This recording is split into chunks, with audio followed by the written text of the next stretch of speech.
Julian San Jose nagsalita na patungkol sa kanyang viral performance sa isang simbahan. Alamin ang buong detalye rito. Naglabas na ng public apology ang Kapuso singer-actress na si Julian San Jose kaugnay ng kontrobersyal niyang performance sa loob ng isang simbahan sa Occidental Mindoro. Panauhin ng aktres sa isang fundraising concert na pinamagatang Heavenly Harmony Concert noong October 6, 2024.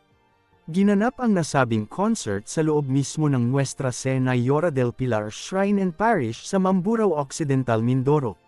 Nabahiran ng kontrobersya ang pagtatanghal ni Julian nang batikusin siya dahil sa viral video ng pagkanta niya ng kantang Dancing Queen sa harap ng altar ng simbahan.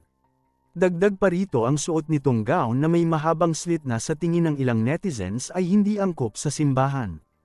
Kinwestiyon ng karamihan lalo na ng mga debotong Katoliko ang hindi akmang pagkanta ng Dancing Queen ni Julian.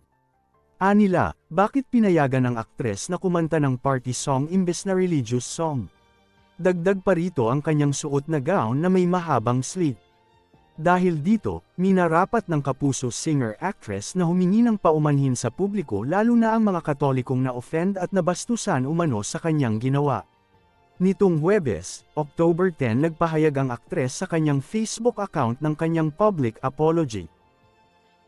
Ayon sa singer-actress, hindi niya intensyong bastasin ang sagradong pananampalataya ng mga Katoliko dahil sa gawin ng kanyang kinanta at kasuutan. Bagamat may nagawa mang hindi katanggap-tanggap para sa iba, lubos daw itong inihihingi ng paumanhin ni Julian. I am offering my apologies. Even though my only intentions were to share joy and to give support to the church through the benefit concert, many have felt offended about the incident I was in and with my performance which caused distress. I truly, sincerely apologize. This is a lesson learned and it is assured that it will not be repeated. Pakiusap pa niya na sana matapos na ang issue. Dahil katulad ng iba ay malaki at buong-buo rin daw ang pananampalataya ni Julian sa Panginoon. Samantala, bago pa maglabas ng public apology si Julian ay nauna nang nagbigay ng opisyal na pahayag ang pamunuan ng Sparkle GMA Artist Center na siyang namamahala sa karera ni Julian netong Miyerkules ng gabi, October 9. Humingi rin ng paumanhin ang nasabing talent management kay Julian, at sa lahat ng miyembro ng simbahang Katoliko na nainsulto sa kanilang pagkukulang at buong inaako ang responsibilidad sa kontrobersyang kinasasangkutan ng aktres.